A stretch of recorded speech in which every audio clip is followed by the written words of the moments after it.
fellas. This little cold front's coming over, isn't it? Telling you, boy, it was 52 degrees when I woke up today in Houston. It's 52 degrees. Yeah, wow. Little hoodie weather. Got up to 73, 74 today as the high. It was 95 on Monday though. But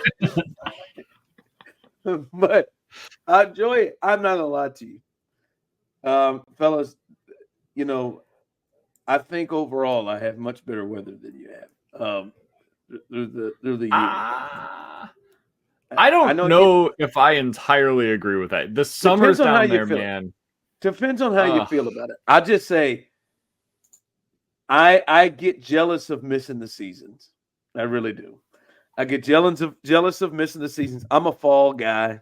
I love jacket weather. Oh, give me a jacket.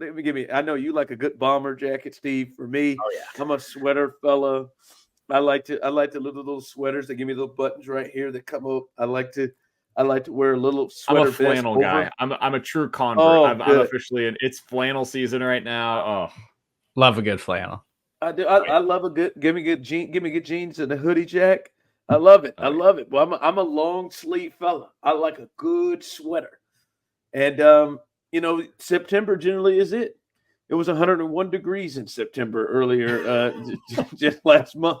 One day, it was a clearing 90s every day. It felt like in September, and finally we got a little action here. I pulled out the sweater vest today, had the hoodie underneath. I'm really enjoying it, loving it, baby, loving it. This is my favorite weather of the year. When you said you missed the seasons, I was like, which season specifically are you referencing here? Because I don't feel like you missed January.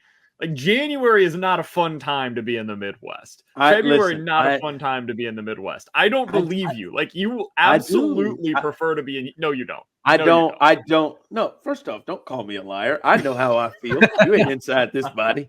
I will put it this way. I don't miss getting up and shoveling snow out of the driveway at 4 o'clock or 5 o'clock in the morning, but I do miss snow. I do miss seeing snow. I do miss pulling out, seeing the white. I don't miss the dangers of the road, but I do miss. I miss that. I miss fall and the wheat and the leaves kind of coming down. No, man, I'm out here paying this dude to cut my grass every single week of the year. I'm already done for the season. I did my last mow last week. Now it's starting to die off. It's great. So the problem is now we're into leaf season where now you've got to worry about, like, we've got a huge tree in our front yard, dude. I have to go out there and rake like 5 different times because if I don't, it's going to take me 12 hours by the time that the tree's done. Yeah, man, my leaves just stay. I just wait until the very last Kansas City, Missouri leaf pickup. No, man, my leaves just stay, man. I do. I am like, you don't have to worry about snow. That's the reason, because the snow packs them down, and then your grass is just dead the next year if you let them stay out here. I know. I like a little. I just like a little. I like a little snow. Miss a little season. Like Now, I don't like it just crazy ass cold, but I do like a little bit. Let me go put on. See, and Steve knows this, and hell, you may know a little too, BK. I got a drawer full of scarves. I am a scarf guy. I remember that. I've got different ways of executing the knots. I'm a scarf guy, and I almost pulled one out today, but I knew it was going to slide to 70. What's tomorrow? I might slip myself into a scarf. No, tomorrow. Ron, we're not there yet. You got to wait till November. For a scarf, especially in Houston. You got to wait till at least November 1st. It's 80 is the high tomorrow. I don't think that's gonna work. It's gonna be warmer in Kansas City tomorrow. It was 38 this morning, but I think it's supposed to be back high 70s. So. What's it gonna be in the morning? In the morning it's 60, 59 at 8 a.m. Ron, it's got to be 40 or below. 40 or below to get the scarf. I'll give me 60. Give me 59. Under 60. I'm rolling a Windsor knot in my scarf, and I'm rolling them dead, baby. I am. All right. I mean, I guess some people might want us to get to business. I don't want to. I just want to continue to drink this drink that many of you all cannot see.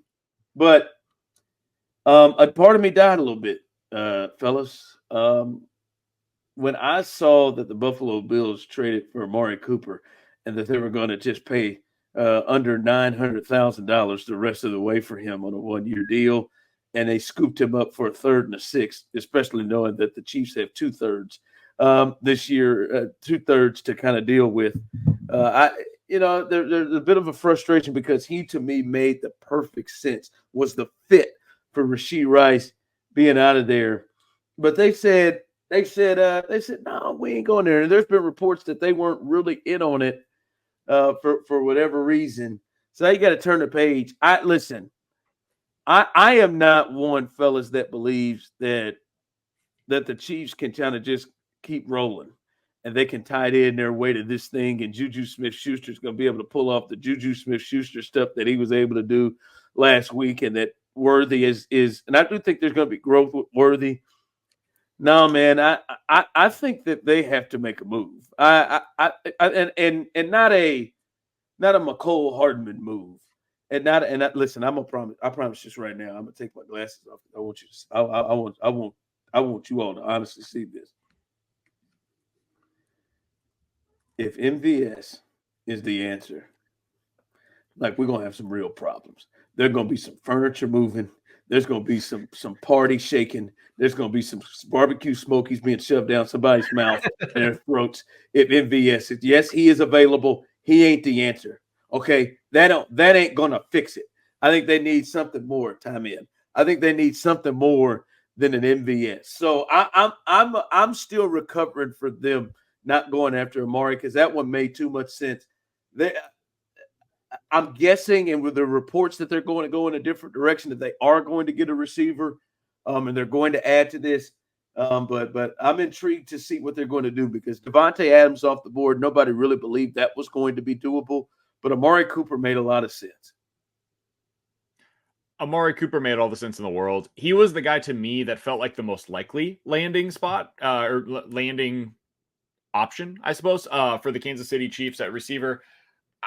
I don't know where they turn now, man. I've been saying I would like to see Christian Kirk in a Chiefs uniform. I think he fits really well with what they need.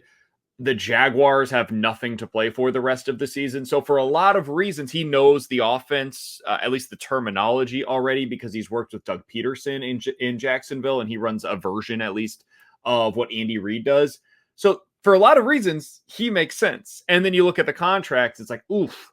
But that is something that is really significant to overcome. And I don't know that it's something that they can in season. So I don't know how realistic it is. He's just a guy that I always want to put out there as the one that I've kind of circled as my favorite option. Deontay Johnson feels like the next most likely scenario. Carolina Panthers 1-6. They're terrible. They're no good. They're not playing for this year. They don't know if they have their quarterback for beyond this year on the roster right now. Bryce Young clearly ain't it. They traded for him, and they want him to be a part of their long-term answer. They seem to really like him, and it's possible they just decide, you know what, this is a good player. Let's extend him. It's not going to cost us an arm and a leg. Eventually, we need good players here. He's not old. He's like 28 years old. Or maybe they trade him to the Chiefs, get a pick for him, and then in the offseason decide to sign him to a long-term deal via free agency. That's also in play. I think he, to me, is the one that makes the most sense, that is potentially on the market right now. And he would serve as a legitimate upgrade, to your point, Ron. Like, that is not a scenario where they went cheap, added somebody like a McCole Hardman, had somebody that had previous history with the team. That would be a real upgrade and a meaningful addition at the deadline. It would also cost real tangible assets, like a third-round pick probably. But he, to me, feels like the one that makes the most sense. Serda, where are you at on this? I think Deontay Johnson is a dream trade. You're muted, so I can't even hear what you're saying to trash my opinion. I don't know. That just feels a little forced and strong. A dream trade like For right now, for this situation, a dream. I don't think the Vikings are looking to trade Justin Jefferson. So Okay, so now we're going to put that in. We're going to put that in the. Get out of here. With what's available right now, I think Deontay Johnson is a perfect fit for the Chiefs. He is a man coverage beater. He wins with his route running. Like they got Worthy to take the top off the defense. They don't need a guy who can do that. They need Deontay Johnson to win man-to-man coverage and be a chain mover. And I know we saw Juju do that a little bit, but Juju is more of just like a zone guy, find the opening. Like he's not going to beat man-to-man coverage in a tight game when you really need a first down. Like Deontay Johnson is totally capable of doing that. But I also do like wonder because, yeah, he's set to be a free agent and it's like the Panthers are going nowhere, but they traded for him in the offseason. Like, are they ready to fully just give up on all of this? But I think Deontay Johnson's the type of guy that you could look at like re-signing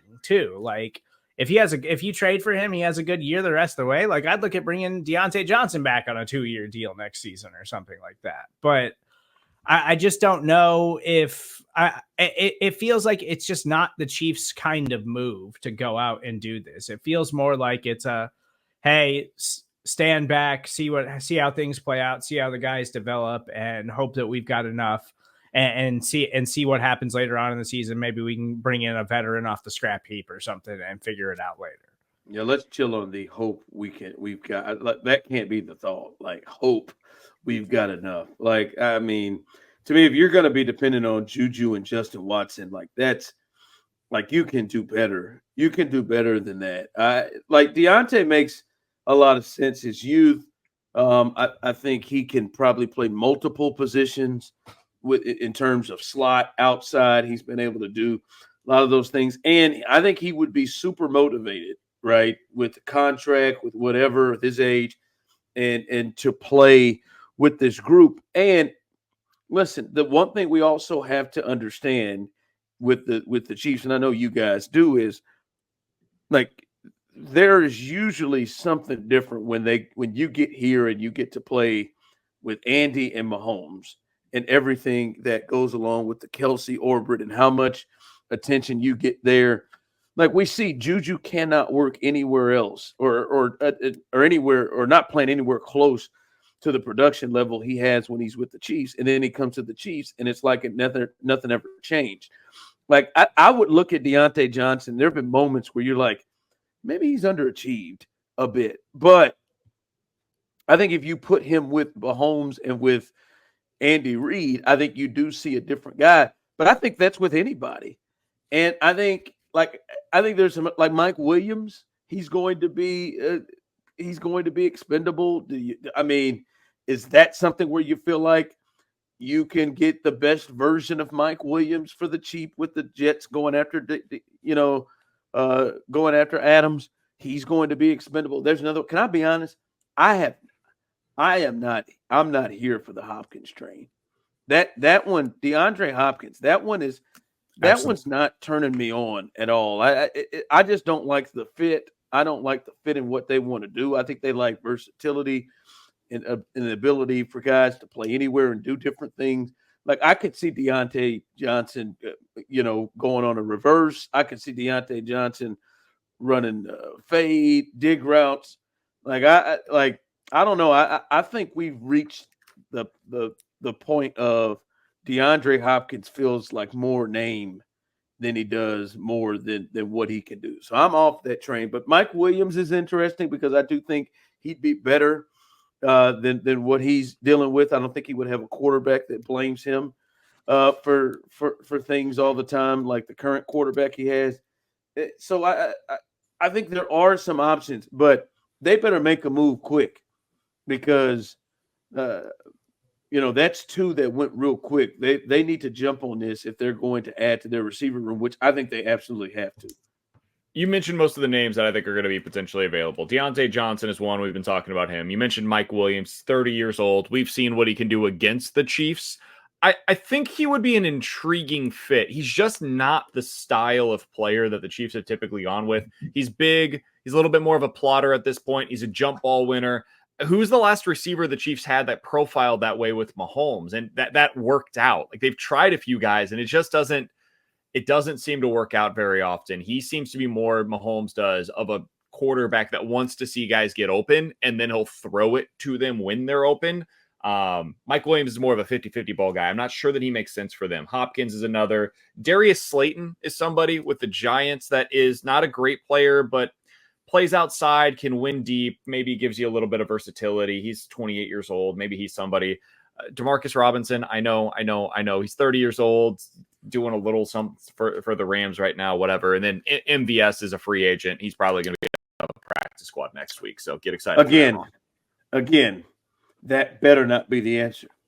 Take him off again. I think that might be I think that's a practice squad answer. No, I don't even want him on the practice squad. I don't even want the itch. All right, that's bad juju.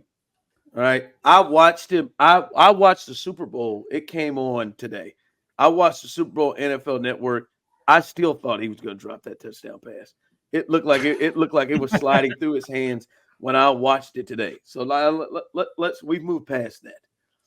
I'm with you, but you know how this team is, dude.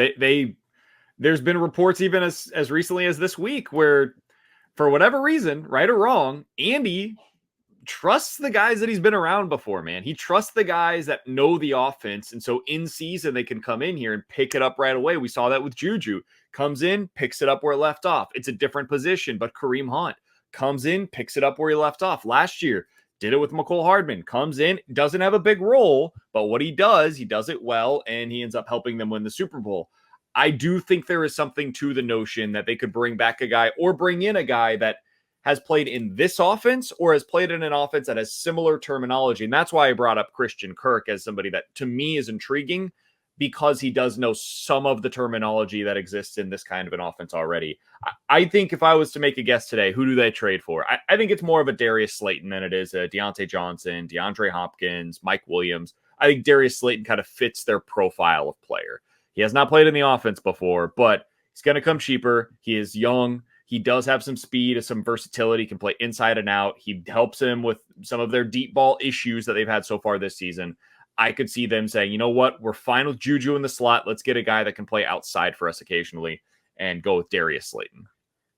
Darius Slayton was a player that I was interested in them taking a look at one point when he was a free agent. And then he decides to re-sign with the Giants for whatever reason, I guess, because he just spent his entire career there and they gave him a decent little contract. But he's a limited player, but he's made plays throughout his NFL career in one of the worst quarterback situations in the NFL. And it's interesting, like, where you're like, hey, maybe if you get with a really good offensive minded head coach and the best quarterback, like maybe there's a little bit more to that kind of player. Like, I think Darius Slayton's definitely interesting, and he's definitely going to be more cost effective than Deontay Johnson. I do agree with your overall sentiment, though, Ron. They can't do the thing that they've done previously where they're like, we'll be fine here. Let's add a McCole Hardman type. No. You have to add a real tangible upgrade to this room. Yeah. I don't hate the Slayton thing because I do trust if they see something. Like I do trust if they see something that fits a certain thing. Like we all knew what time it was with McCole. Like we knew what that was about. That was going to be a returner, and it was very clear what it is. Like the Slayton thing wouldn't trip me out because I don't think we've seen the best of Slayton at all. I think there's probably more, and you could see Andy and Mahomes maybe pulling that out. I do want to say this. As they go into this game against the Niners, like I usually laugh at Bob Fesco when he does this. Bob Fesco, I don't even know what's that station called now? 96.5. Is that what it is? The Fan. Bob right? The Fan, yeah. Bob Fesco. Shout out to Bob Fesco. Yeah. Yes. Bob Fesco every year he's been pulling it 17-0. Nick Wright, since Mahomes was drafted, I think. Yeah, I think maybe and even Alex's last year, I think it might have been at least 16-0. And Nick Wright, he said 17-0 last year, and it felt like he was still saying it even when they lost the first game of the year. But he was saying 17-0 last year. I don't believe that. I generally don't believe in that. I generally don't think that the Chiefs care enough to go 17-0. I don't think they care enough to come with the emotional focus that you have to have every single week. But I'm gonna tell you what, fellas. If they get past this game, if they get past the Niners, because I think by far the Niners is the toughest game left on the schedule. I know at Buffalo is one, but I think the talent is, even with Amari Cooper, I think the talent for the Bills is still very, very off compared to the Chiefs, even with the Chiefs injuries. And I think the Chiefs will have added somebody by the time that game comes around. And the Texans, they play them at home, though, on a standalone game. So I feel pretty good about that. If they get past this one and they start to get to a place where it's 8-0 and it's 9-0 and it becomes a thing, and now it's hey, all right, we actually got something to play for. We could be the only team to ever go, or the next team to go undefeated since the Dolphins did it in the 70s. Like, I think that could be something that gets them going and gets that focus. If they get past this one, there's a lot of Raiders, Broncos, Panthers, and then tough home games. Like, I think the Bucks are good, but it's at home and it's a standalone game. I think they'll be up for it, right? They get past this one. I think it's at least on the table. I think it's at least on the table. And I'm going to tell you my biggest reason is I know they can get complacent, but what we have learned in the last year plus is that defense doesn't. That defense has pretty much given you the same performance every single week. And they're, the great offenses, when you start to look at the great offenses, they've passed, right? There's no Detroit there that you can give you scare. I think Houston is something that gives you scare, but if you still look at Houston, they're like 14th in points right now. They struggle in the red zone like the Chiefs do. That defense, it just seems like they're going to hold you under 20, under 21. It feels like more times than not. So with their defense, who seemingly loves to play to a certain standard every week, and the offense is so much to a point where I don't think they're going to have Raiders debacles like they had last year on Christmas. I think it's on the table if they get past this game. Okay, on the table, I'm willing to go there with you because I think this team is really good, man. And I do have some hesitation because I'm starting to wonder after seeing what the Saints have looked like since the Chiefs beat them 26-13. Like, was that more about the Saints than it was about the Chiefs? And are we about to see some surprises on, Chiefs offense without Rashee Rice and without your number one running back? There are some real limitations there. And maybe we see that against the 49ers when you wouldn't have seen it against the Saints because they don't have the defense that can really limit you in that way. That being said, my biggest thing, Ron, is more about the Chiefs and the way that they operate. We know how this is going to go down the stretch, man. First of all, they're going to rest their starters.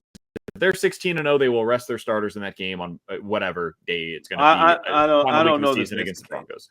You think that's the case? I don't know. 100%. I have zeroed out in my mind. They will rest their starters against the Broncos. You two are both. They're 16-0. You think Andy's going to punt on it? 0% chance that they start their starters. Because Andy will say we can win with Carson.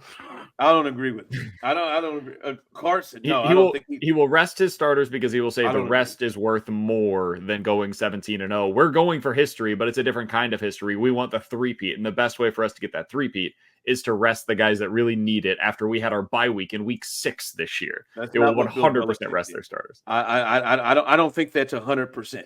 I don't like you're confident. I don't think that's 100%. I hope we get there to see that. That is history.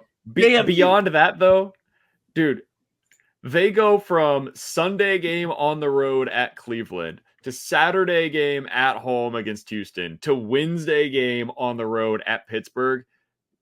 That 3 games in, 11 days, 12 days, whatever it is, that's brutal. absolutely brutal, which makes it even more likely, by the way, that they rest their starters in the final week of the season, and more likely that they lose that game on Christmas that they're probably not going to show up for against the Pittsburgh Steelers on the road. Christmas Day, Wednesday coming off of a Saturday. Yeah, that feels very much like a letdown spot. But no, listen, we're kind of having some joke. I'm dead ass serious. I don't think Andy would do that. But what would be if they are unbeaten going into that stretch? What are we looking at? What, 13-0 or something like that? Yeah. Is what they would be going to that 3-game stretch. Mm-hmm. I think that changes the whole tenor of things. Mm-hmm. Like I don't like they're 12, 13-0. Easy. I don't. Dude, I don't. If I could so. bet on them money line right now to lose on Christmas Day, I would. They're not showing up for that game. No chance. If they are 13-0, they're showing up for all of them. I don't think they care. Kelsey doesn't care about stats. Like Mahomes doesn't care about stats. Chris Jones doesn't care about stats. They've made that all clear. I think they care about Chris Jones does when it's tied into his contract. He does. Yes. But I think they care about potentially being the best team that's ever been there. And the way that they top everybody else is not only can they win 3 in a row, not only can they have won 3 in 5 years, but they can do what Brady Belichick couldn't do and finish the job. I'm sorry. If they are 13-0, I don't think they're not showing up for the Steelers game. And a lot of this is theoretical for the last month, Ron. But beyond that, your point is an important one. Like, this is a huge game. If you are somebody that cares about this, and it's very early to care about it, but if you are somebody that cares about the possibility of them doing the thing that hasn't been done in 40 years, 50 years, this is the week that you've got to take care of business, because the 49ers are the biggest test that remains on your schedule, in my opinion. The Bills are really good, and they've got a superhuman at quarterback, and that's not going to be an easy game. They make things difficult for you, and it's on the road. That game against Houston, given the rest situation and the way that things are situated there, that's not going to be easy. I love CJ Stroud. I think he's amazing, and he's one of the rare quarterbacks that I think can potentially get after this defense. So it's not perfect, and I think we're underestimating that Tampa Bay Buccaneers game as well. But this is the toughest one. This is the one that is the most difficult that remains on your schedule. So if you do it this Sunday, it's at least a conversation. No, I think it's on the table. And by the way, that 3-game stretch you're talking about, if we remember, all of those teams in that stretch are dealing with the same kind of deal, right? Because they're all like the Chiefs, Steelers, Texans, and Ravens, I believe, are the 4 teams. They're all going to be playing and dealing with the same amount of rest. So, because I know the Texans, they got an 11-day stretch where they play 3. And I think that the Chiefs are 10 or 11 days too. So I listen, I'm not going crazy on it. I'm just saying, if they win this one, you can open up, and the Chiefs can beat a lot of the teams on their schedule with B performances or even C performances. Like that's the deal there is. There's like this schedule kind of opens up the way, like in a way that you didn't think. It's like, all right, we got to get up for the Buffalo game and the Houston game, but we can snore fest through Carolina. Like that, you got to get up for the Bucks game, but like, I'm sorry, in Arrowhead on a Monday night, like I don't know. I just think it's in the conversation. I'm calling it right now. That Black Friday game against the Raiders, they're gonna lose that football. Okay. Dude, I don't know who's gonna be on the Raiders though. I don't think Max Crosby is gonna be a Raider beyond the deadline. Yeah, and again, like I think that is one. Like I think the Raiders are a team because they embarrassed themselves last year against the Raiders. I think the Raiders are a team that they pay a little bit more attention to. Like I'm more nervous about Denver games, but like, teams like that, like, I mean, they got 2 against Denver, 2 against the Raiders, a home one against the Chargers. Like it mounts up. All right. When the Chiefs have the ball, we do this every week. I I think it is intriguing. We know how Andy is in his historic record off the bye, and he generally wins more. What is he, 21-4, 21-5, something like that coming off the bye. But the other thing, and we've talked about it every year since we've been doing this podcast, is it's not just that he wins, but there is usually something new, some kind of tweak, something that he brings to the table, or something that he exploits, or some position group that you can tell they've gone in and made a concerted effort to try to do something with, or to add with. That's going to be the fun thing. They've had a lot of injuries. What did they do in these 2 weeks that's a new wrinkle? That's a different wrinkle. Because I would even argue it feels like Andy and the Chiefs, they've been even more vanilla heading into this bye week, the first 5 weeks, than I'm even accustomed to seeing. They don't seem like they've done a ton I've seen them pull out things they did last year. They tried to do that one where they surprised, oddly enough, the Raiders on that fake pitch that became a touchdown for Pacheco, and where everybody ran with Mahomes because he thought he was pitching. They tried to pull that out earlier this year to like a 2-yard gain. But I am intrigued to see what things they cooked up in these 2 weeks. My biggest question is, how does that affect Xavier Worthy? Like, I think for most Chiefs fans, that's the question, right? What does this mean for Xavier Worthy? Because we see it all the time. If you're somebody that plays fantasy football seriously, you know all about it, right? You get to the bye week, and then typically the rookie wide receiver becomes more incorporated into the offense. That is not specific to the Chiefs. That's league-wide. Most of the time, rookie receivers after a bye week become more a part of whatever it is that their offenses are. For Xavier Worthy, even more so, I would assume, because now you're without Rashee Rice, you're without Hollywood Brown. They lost Hollywood Brown late in camp, only a couple weeks left to prepare for the start of the regular season. All right, we're kind of throwing things together on the fly. Get it to Rashee Rice as often as possible. Let's see what that looks like. Rashee goes down. Okay, crap. What do we do here? Well, Juju is somebody that we trust. He can just be incorporated into the system the way that Juju was. We don't have to change a whole lot. Let's see what that looks like. Now that you've had a time to be able to just sit back and take a deep breath and be like, okay, how do we do this? What is our best path forward? How do we do this before we get another receiver in here? Well, let's take a look. Let's see what Xavier Worthy can do against this 49ers secondary. It's decent. It's potentially even good, but it is not great. And it is a secondary that you can get over the top. I want to see how often and how specifically schematically they're going to get Xavier Worthy involved in the game plan. To me, that's the number one thing that I'm curious about with what they're going to do post-bye week. I think I'm really curious too, because this is the earliest bye the Chiefs have had in 5 years. I'm curious if it actually looks that much different. Like, yeah. And I know Andy Reid coming out of the bye, like everybody knows the records, and he always looks great out of a bye and has these incredible game plans and whatever.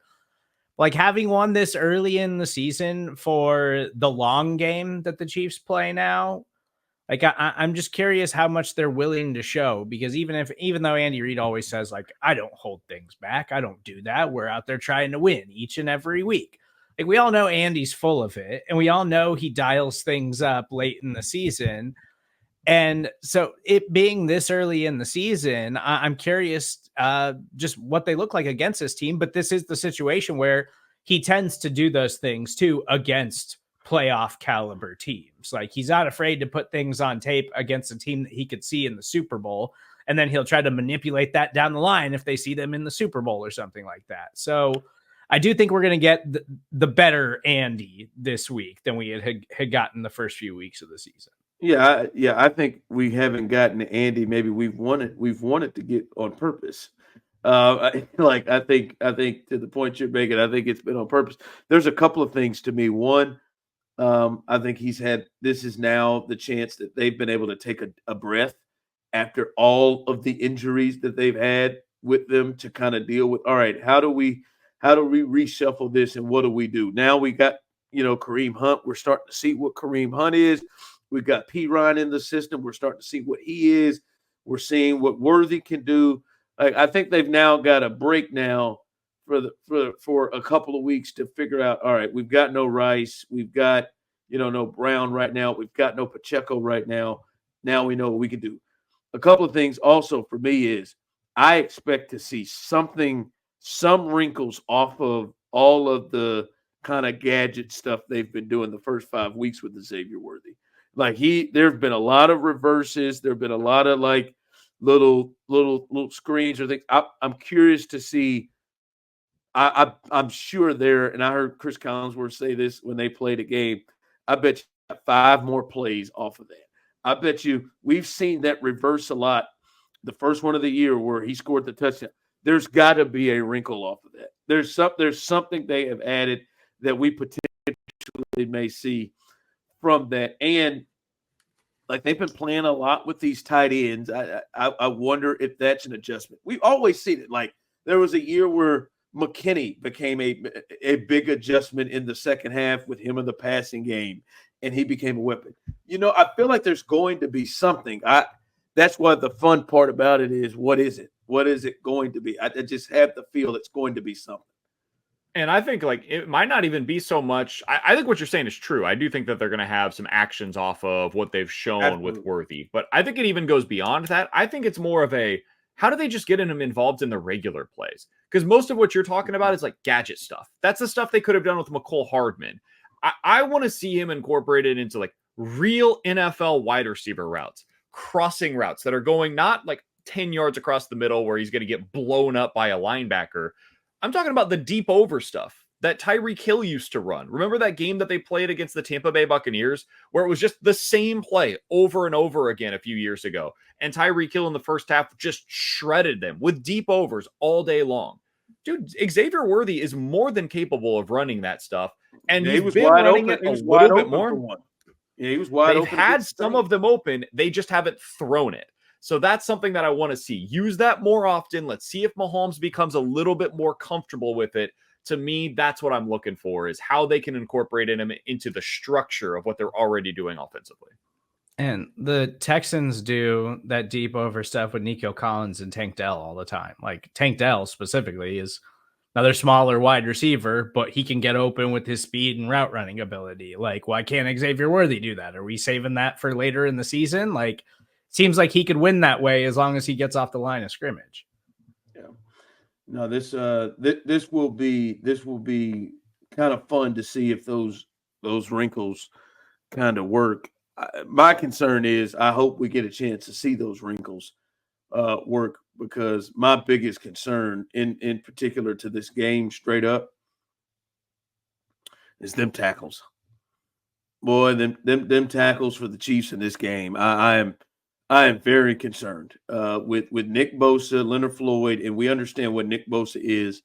And like Jawan Taylor looks like he's just survival mode right now with Nick Bosa. And it feels like you got to help him. You got to help Jawan Taylor with Nick Bosa. I don't like if you make it a thing that he is over there in an island without any kind of chips, any kind of just flat out putting a tight end over there to help. I think you're asking for problems. And with that means if you got to help Bosa, you probably need Wanye Morris to handle Leonard Floyd. And I don't know over a course of 4 quarters that I love that matchup either. that I love that matchup. So to me, I want to see all the new stuff. I want to see some of the things they put in. But I am really, really concerned about how the Chiefs tackles can hold up in this game. They haven't had to see Max Crosby yet. They haven't had to see some of these top pass rushers and like what Bosa can do with his strength and power. So I'm a little nervous about this thing. Yeah, this is the biggest test that they've faced in a while. Like, this is the biggest test they faced since Cincinnati, and we know what happened in that game. The starting left tackle got benched after it because of how bad he was against Trey Hendrickson. So I don't know what to expect, honestly. They went up against Khalil Mack and mostly did okay against him. Bosa is a different animal. entirely. And then next week you've got Max Crosby. And then the week after that, you're going up against Todd Bowles. And couple of weeks after that, I think Von Miller, if I'm not mistaken, will be back for that game against Buffalo. And he's actually been really good when not suspended this year. So things don't slow down. This is the first of many games where you're going to get a real test screaming off of that edge. I don't know that they're going to give the help that you're talking about, Ron. We talk about this all the time. We know how Andy Reid is. He's going to start out the game. He's not going to get help. We're going to find out whether or not they're capable of dealing with this as is. They're going to try to move the pocket around away from him. They're going to try to put Bosa into spots where he's the read guy and they go underneath him and make things difficult. They'll probably have some of those end arounds in this game. I would imagine you see a couple of those. Maybe this is the game where you see them kind of work off of that as well with Xavier Worthy. But I don't think they're going to give as much help as you're hoping for. And I think they're just going to live with whatever that looks like with Bosa going up against their tackles. It's concerning, but I don't know that you have many other alternatives. I think the help can be some of what happened in the Super Bowl that may slow him down because he was just, but Bosa was awful. I mean, it was I cannot believe he was coached to do it the way he did, but the amount of times he did it just absolutely checked out on reading anything. I mean, he allowed Mahomes to rush for I don't know how many yards in that Super Bowl, but it was mostly off of him just getting sucked inside. So I do think a key, obviously, is can the Chiefs run the football like they have been able to run the football this year to slow him down? And is he mentally slowing himself down anyway based off how many times Mahomes got outside of him and the conversation there? So hopefully – I think a big key to this game is that the Chiefs just don't get into hey, they got to pass it all the time because that's the last thing. If he's pinning and him and Floyd are pinning their ears back and just rolling, that to me is problematic. So I am – that's the number one thing I'm concerned about is if these tackles can hold up in this thing. For me, Ron, my concern going into this game is the same thing that I've been harping on now for like 2.5 years. Dude, these turnovers got to stop. And specifically with Patrick Mahomes, these terrible interceptions cannot continue. He has 6 on the season. He has the same number of interceptions as touchdowns. In the past, there have been times where the interceptions are fluky, right? You remember a couple of years ago, it was constantly batting the ball up in the air, and it was weird stuff was happening. It was the receiver's fault half the time. You couldn't blame it on Mahomes. This has not been that. Mahomes is throwing passes that we have never seen him even attempt in the past, like short arming stuff, just not seeing a linebacker that's falling into a zone. He's thrown at least one interception in every single game so far this year. It has to stop. This is not a team that has enough margin for error for that kind of stuff to work out long term, especially against a team like the 49ers. So what you're talking about with the tackles leads to this because pressure does make him at times a little bit jumpy. He gets the happy feet and then he immediately tries to get rid of the ball. That can have an effect on this. But for me, the turnovers are something that I will be looking for in this game to see, is that getting cleaned up or is it still an issue post-bye week? I think they took a step towards that last week. I know he still had the fluky interception with Juju, but Mahomes was so much better last week before the bye than he had been in any game prior. So hopefully nothing else fluky happens this week and it's just a clean game and he doesn't give the 49ers any extra opportunities because they need to keep that offense off the field. No Carson Steele either. Unless it's a really short yardage situation, then you can come on the field. But that's it. The only time that I want to see Carson Steele this week is if it's like 3rd or 4th and 1 and come be a battering ram and pick it up for me. Otherwise, I'm good. Oh, man. He's fumbled a couple of times. I mean, hey, let him live a little bit. Let him live a little Fumbled bit. 3 times in 30 carries. I'm good. Hey, man, I just feel like that's a ridiculous rate. 1 out of every 10 times he touches the football, he fumbles the ball. No, I'm good. I feel like they just got to get one out of their system. It just seems like they have to do one. Like it does. Last time they were up there in Santa Clara, he threw a real bad one in the first quarter that the safety picked off, if I remember. It just seems like they got to get one out the way. I know you have brought this up. I would like to see them win a turnover battle. Like that would be it'd be nice. Hasn't happened in a real long time. Would be cool. Yeah, they're getting close to Aaron Rodgers' 300-yard passing game territory in terms of the last time they won a turnover battle. Not knocking, not tying, not just flat win it. Just flat win the thing. All right, when the 49ers have the ball, this one to me, I think is going to be the biggest test to what I believe has been the best thing that this defense has done. I think the Chiefs, I don't care what the numbers show. I think the Chiefs are the best defense in the league. The defense, if I could pick any defense in the National Football League right now, it would be the Chiefs defense, what they can do. But the most spectacular thing they've done is what they've done in the running game, especially what they do to running backs. Now, Lamar Jackson got away from him because he's just unique. But they held down Henry. They held down J.K. Dobbins. Those guys were running the ball really well before him and after him. They held down Kamara. They held down Bijan Robinson and 2-5 out there. Like, they held everybody down in the run game. To me, this is the biggest test. And to me, this is how the Chiefs defense can be potentially dominant in this game, is if they hold down the run. And I think it's their biggest test, even without Christian McCaffrey, because this scheme and their offensive line, they trust and they execute in a way that many teams don't outside of Detroit or other teams like that. Green Bay comes to mind that really runs the ball. Obviously, Baltimore, they execute what they do really well. And it's not just the backs. There's going to be multiple backs that have a chance to touch the ball and run it. But then there's Deebo Samuel, who it's not just reverses like we talk about with Worthy. It's reverses, and it is just him flat out as a tailback.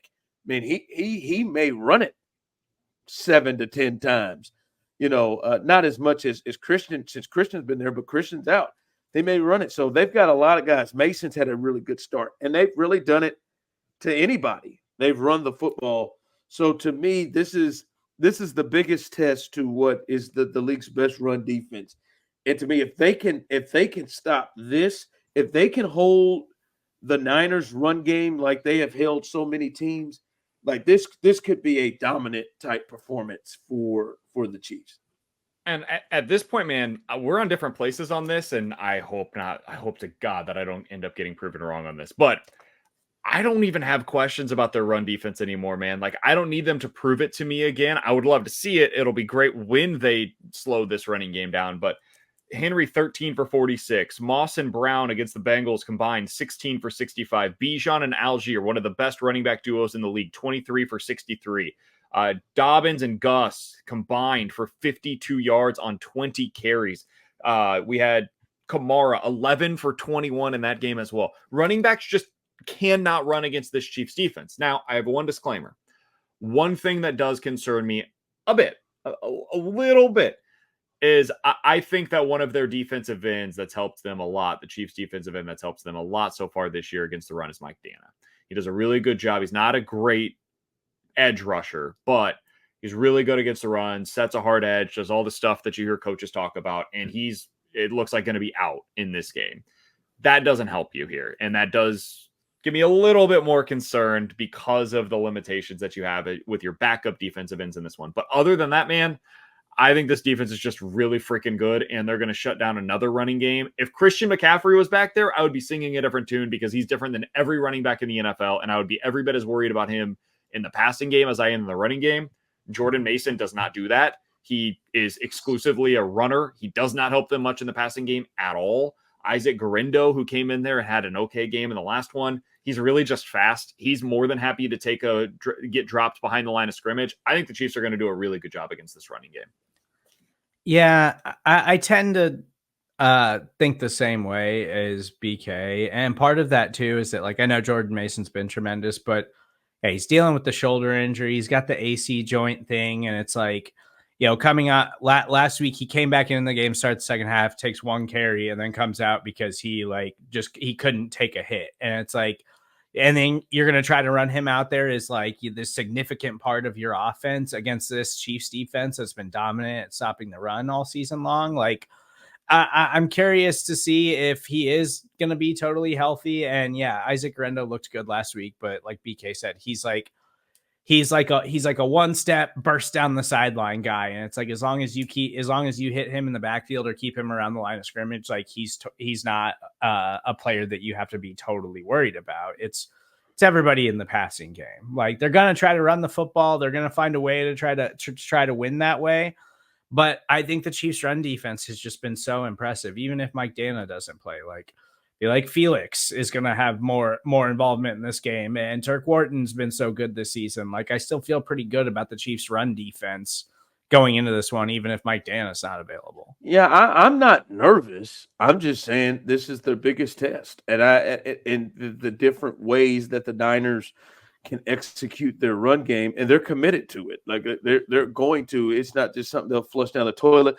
And just judging off of what the Chiefs' offense has been this year, I don't necessarily believe that the Chiefs are just going to run and hide to where they force them to have to let it go. They just haven't been doing it. Hopefully, this is the game that they do. But I mean, I'm just going to go off what we've seen. I just think it is the biggest test and a big deal because, to me, if they get to a place, and I understand the weapons you talked about, Steve, with Debo and Kittle, who's been really, really good, and Debo's back, and with Jennings, who's actually led their team in receiving yards, if he's able to go, and Brandon Ayuk, who they just signed, I understand they do and what they have. But if this game becomes a Brock Purdy drop back and understand and read what it is that Spags is going to try to do to you with this defensive line and with this front seven and the blitz packages and what they're going to do, and there's nobody, not a soul up there but Trent Williams that can have anything to do with Chris Jones. And we saw how dominant Chris Jones has been when he's played the 49ers in the Super Bowl last year, in the regular season game 2 years ago. They could not handle him at all. If this becomes a Purdy, even with his weapons, versus Spags in that front seven, woo! That is the game, because that is turnovers, that is sacks, and I think that is where they have. But Brock is different when the play action is something that's really holding people, and he's different when you put pressure on him and you're down his throat with the pass rush. So I think he is able to be confused like he was in the Super Bowl at times. That's, to me, why I think it's so important that they're able to do what they've done all season in terms of stopping the run. Can I say something that's just between the three of us and nobody else can hear it? No, nobody can hear it. I'm a little scared of Brock Purdy. He's been really good this year, guys. Like, really, really good. Effectively this season. Ron's leaving. Ron has decided to leave the podcast. It's a tough decision for him. But that was it. That was enough. I've said a lot of ridiculous things on this podcast, but that was the one that got Ron to leave. I think Brock Purdy's playing like a top 5 quarterback in the NFL right now. I don't think he's actually a top 5 quarterback, but I think he's playing at the caliber of a top 5 quarterback right now. And so when you say, Ron, like, you want to make this a Brock Purdy game, I agree, because the one time that I've seen Brock Purdy not look that way this year was when he went up against an elite defensive coordinator.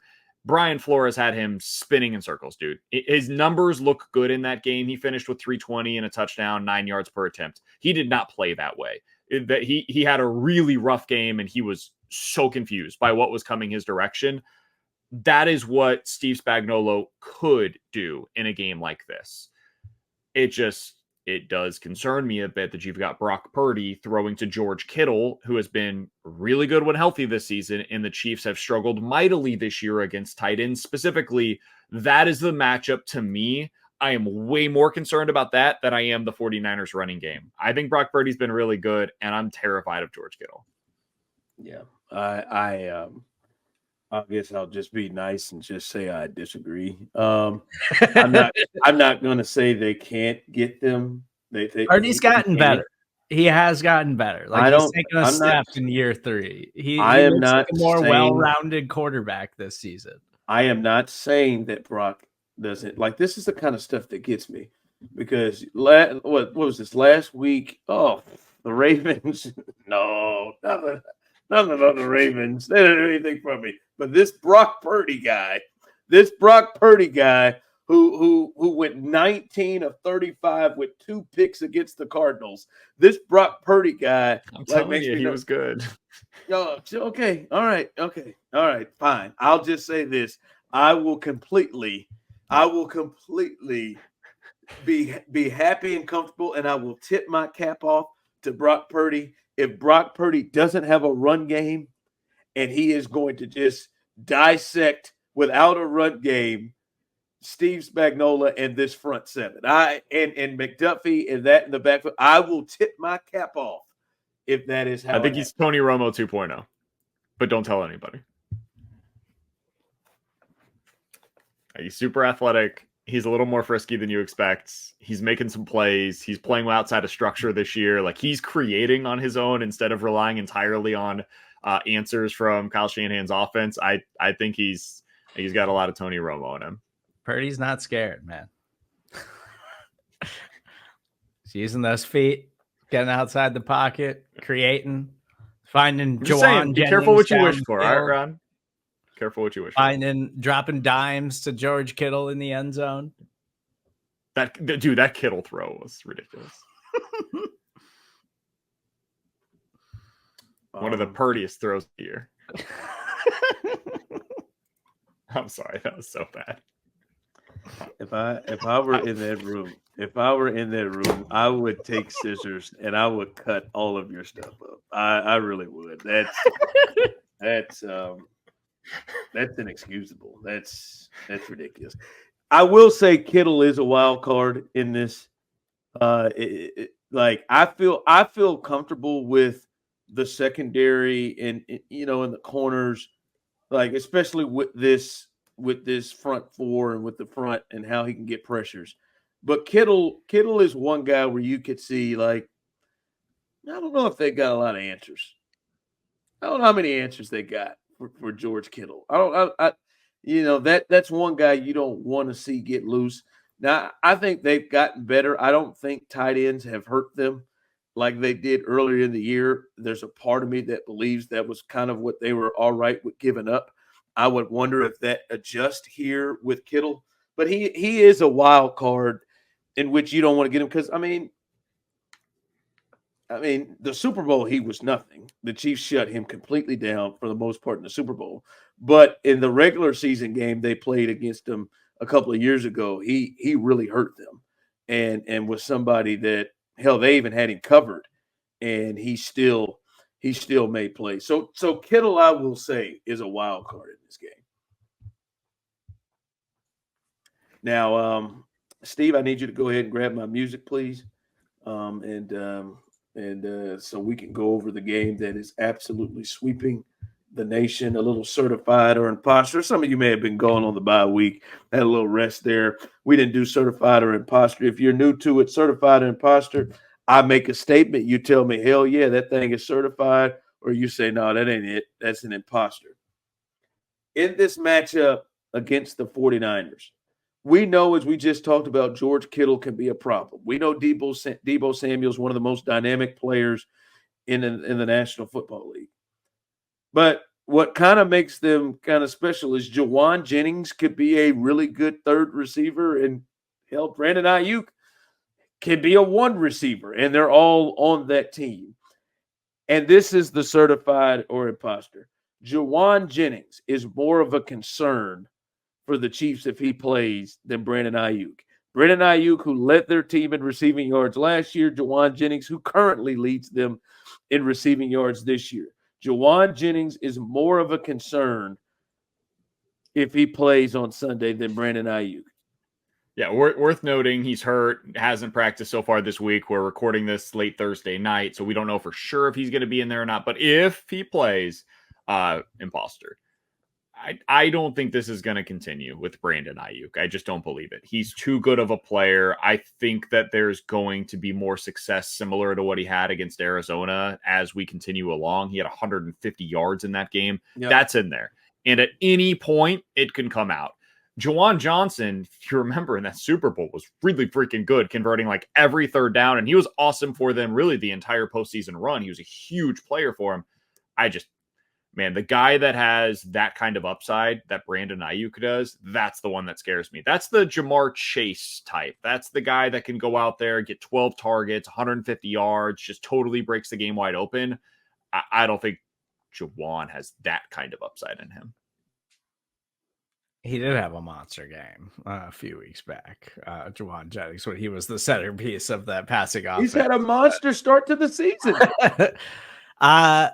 But he I think leads them with touchdowns and receiving yards. A lot of that does have to do with injuries. Like I think Juwan Jennings is a nice player, who is a really like good story. Is like late round or undrafted pick. I don't remember which. It was like 7th round or undrafted, and has like really worked himself into a really nice NFL player. But I just think that Brandon Ayuk is just so talented, and I think that he is like one of the best man coverage beaters in all of the NFL. And I do think that some of this starts of the season, maybe it's from the holdout, but also last season he was just one of the most efficient offensive players in football. Like he just did damage week after week and was doing it on a smaller percentage of targets compared to other like star players in the NFL, because the 49ers have so many talented players on that side of the ball.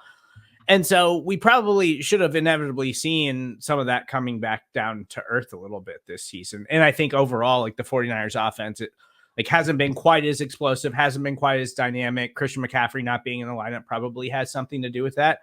But they still have a bunch of insanely talented players, and Brandon Ayuk is absolutely one of them. So I think it's imposter as well. I'm gonna say certified. And one there is something's off. Something's up. Something's off. I don't know if it's he hadn't had a lot of work in the preseason or how he handled things. Something's off with them, and this is too long. Yeah, he had the breakout game against Arizona. But something is still off there. And another reason why I say in particular in this game, I say certified is who are they going to be covering Jennings with? That's my thing. Like I think Ayuk may see some McDuffie. I think he may see some. I think Jennings could see some 2. Could see some Johnson 13. Maybe Watson. I think we could see him being matched up with Shamari Connor at times. The one that concerns me the most. We could see him being matched up with a third corner and safeties. That is to me why I'd say, and clearly him and Brock have some. He's comfortable with him. Something, because that's where he is going. Only George has more receptions than Juwan Jennings. So I don't think Juwan Jennings is a better player than Brandon Ayuk. I think Ayuk deserved the bag, but there's still something's going on with what's happening there. And in this game, if you start to look at matchups and him having to unload the ball quick, I think if McDuffie is on, Deebo Samuel or on Ayuk, and the second corner, he's going to be potentially seeing Shamari Connor, seeing it matched up with Brian Cook, matched up. That's where I go concern wise with it. So I'm gonna go certified for this game. All right, predictions. I'll kick this thing off. I don't like this spot for the Chiefs. And it'd be cool if they went 17-0. But I don't like this spot. I'm not really concerned with the revenge factor thing. I think the Chiefs probably play a lot of teams that have a revenge factor against them every week. I just think that this is going to be one where potentially the turnovers kind of come and hurt them. And I think the 49ers will be the biggest test offensively overall that this team has had, right? Like, you didn't have Higgins to deal with. Their run game isn't great. You didn't have, certain pieces to deal with in some of these other teams. So I think the Niners win 24-17 to me is what this feels like. And I got the Chiefs losing this game 24-17 to the Niners. I think it's going to be a close one, and I'm going back and forth on this, but at the end of the day, I'm going to talk myself into the Kansas City Chiefs. I'm going to talk myself into Andy Reid coming off of a bye week and that making a difference and it being a Super Bowl caliber team in the 49ers. And I'm talking myself into like, yeah, we're going to get them to step up and we're going to get the best performance from the Chiefs. So it means I'm probably totally wrong. But I think the Chiefs are going to have something for San Francisco. And I think San Francisco's defense has been a little bit overrated to start the season. Like, they're not particularly great against the run. They're okay in the secondary. They're okay against the run. But I think the Chiefs and the way that they've just been pounding the rock this season, I think is going to be a tough matchup for that 49ers defensive line. And we saw how they've manipulated and exploited Bosa before. So I think there's some advantages there that they can capitalize on. But I still think San Francisco is a really talented team. At the end of the day, I'm going with the Kansas City Chiefs. I think it's going to be 31-27. I am so nervous about this game, dude. I think, like, first of all, I think it's a true 50-50 proposition. I could go either direction in this one. I am going to go with the 49ers because of all of the things that Ron said. I think it's just a really tough test for the Chiefs. You're going out there. You still don't have the receiver that I think they would like to add at this year's deadline. And if this game was played 3 weeks from now, I might have a different answer depending on who that player is that they end up adding. But right now, I think it's just a really difficult spot without your wide receiver one or without your top two wide receivers, without your top running back out there. I think the 49ers win this one in a really frustrating game. 27-23. They win it at home, and the Chiefs are going to be fine. I'm not worried about them if they lose this game by any stretch, but I think this has a chance to be a really frustrating one to watch on Sunday. Yeah, I'm with you. I hope we're wrong, but yeah, like as I said, I know I talked a lot about it. If this team can get past this game, they can get. But this feels like one where the Niners might come out ahead. And I don't think it, to me, should change how you feel about the Chiefs. I don't think it should change the place. This is one of the toughest games on the, for a team to go on the road to. They're not going to show up like they did against Arizona. They're going to show up a little different. And I think this is just one the Chiefs drop. So hopefully we're wrong and we're talking about them getting to 6-0. All right, fellas, we are out.